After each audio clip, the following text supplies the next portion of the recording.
병원에 가지 않고도 진료를 볼 수 있는 세상이 됐습니다. 바로 원격 진료가 시작된 건데요. 장소의 구애를 받지 않게 될 것이고 증상만 입력해도 자동적으로 진단을 내려주는, 잘못 내가 원격 진료를 했다가 다음날 그 환자가 쓰러지거나 악화되기라도 한다면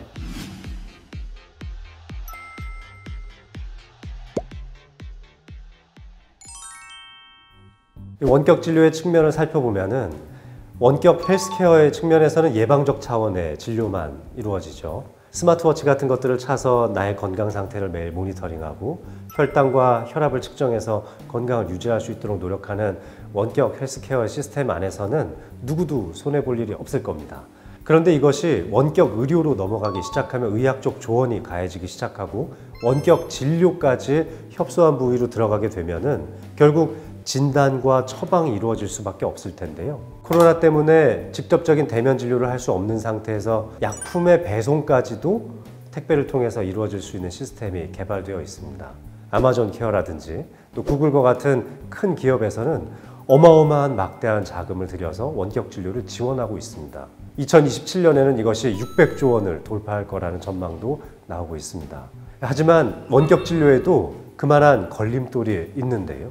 우리나라의 의료비를 한번 생각해 볼까요? 의사가 처방을 하고 약을 주고 검사를 하는 과정 중에서 하나하나의 행위별로 이 의료 비용이 매겨지는 과정이 있고 어떤 특정 질환별로 정해져 있는 금액이 매겨져 있는 경우가 있습니다. 행위별 수가제에서는 많은 행위를 할수록 많은 수익을 창출할 수 있으니까 과잉 진료를 유발할 수 있죠.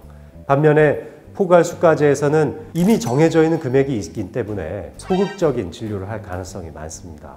이런 문제가 원격 진료 시스템 안에선 어떻게 작용할까요? 제대로 환자를 파악할 수 없는 조건에서 진료를 했는데 잘못 내가 원격 진료를 했다가 다음날 그 환자가 쓰러지거나 악화되기라도 한다면 거기에서 발생되는 부수적인 다른 문제들을 책임지기가 무척 어렵기 때문에 굉장히 소극적으로 환자를 선택할 가능성이 많다는 겁니다. 환자를 많이 보는 것도 원격 진료 시스템 안에서는 쉬운 일이 아닙니다.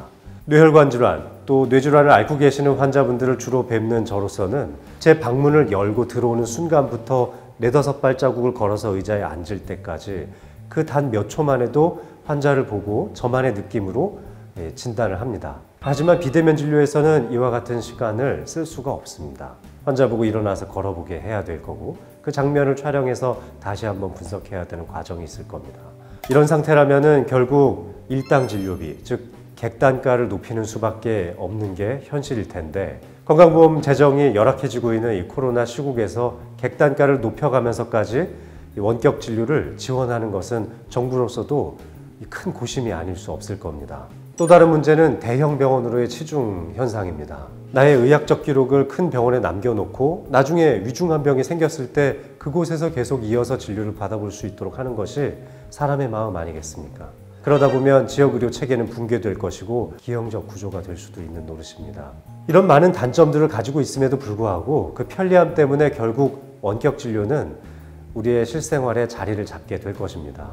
의사들의 소극적인 마음을 상쇄할 수 있도록 집에서 다양한 진단이 가능할 수 있는 디바이스들이 개발이 될 것이고 반드시 지역의원을 거쳐서만 원격 진료를 볼 수 있도록 하면서도 지역의원에서 발생된 의무 기록을 2차 병원이나 더 큰 3차 병원에서 손쉽게 공유해서 갖다 쓸 수 있는 그런 시스템을 개발해 준다면 손쉽게 진료를 보는 시스템을 구축할 수 있을 것입니다. 이런 두려움도 있죠. 원격 진료가 보편화된다면 의료인도 결국 병원에서 진료를 할 필요가 없이 집에서 환자들을 진료해 드릴 수 있을 텐데요. 예를 들면 제가 정말 심한 감기에 걸려서 집중력도 좀 떨어져 있고 뭔가 몸의 컨디션이 안 좋은데 대면 진료를 할 것 같으면 금방 티가 날 테니까 병원을 쉬고 휴식을 취하면서 집중력을 찾게 되겠지만 원격 진료가 가능하다면 마스크를 쓰고 감춘 채로 환자들을 진료할 수도 있는 노릇이죠. 너무 많은 욕심을 내서 무리하게 진료하지 않는 습관도 중요할 것인데 이런 부분에서도 법적으로 충분히 보상해주고 보완해줄 수 있는 대책이 필요하다고 생각됩니다.